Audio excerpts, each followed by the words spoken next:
আগামী 20 মে ব্যারাকপুর লোকসভা কেন্দ্রে ভোট। এই লোকসভা আসনটি ধরে রাখতে মরিয়া বিজেপি। অন্যদিকে উত্তর 24 পরগনা শিল্পাঞ্চলে ফের জোড়াফুল ফোটাতে মরিয়া তৃণমূল। সেই আবহে একই দিনে জনসভা করতে আসছেন দেশের প্রধানমন্ত্রী নরেন্দ্র মোদী ও মুখ্যমন্ত্রী মমতা বন্দ্যোপাধ্যায়। সেই দুই সমাবেশের আগেই সাজো সাজো রব ব্যারাকপুর লোকসভায়। রবিবারই সকাল 11টায় জগদ্দলে জনসভা করতে আসছেন প্রধানমন্ত্রী। ব্যারাকপুরে বিজেপি প্রার্থী অর্জুন সিংয়ের হয়ে প্রচার করবেন তিনি। আর সেই সভার পরে দুপুর 2টোয় মুখ্যমন্ত্রী সভা করবেন নোয়াপাড়া বিধানসভার অন্তর্গত পলতার শান্তিনগর মাঠে। ব্যারাকপুর লোকসভায় ভোটের আগে শেষ রবিবারে প্রচারে ঝড় তুলতে চাইছে সব পক্ষই।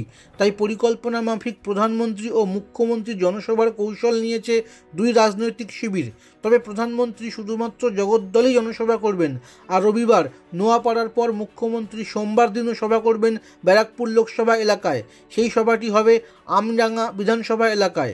প্রসঙ্গত, ব্যারাকপুর লোকসভার অধীন আমডাঙ্গা সংখ্যালঘু ভোটের আধিক্যের কারণেই তৃণমূলের কাছে বেশি নিরাপদ।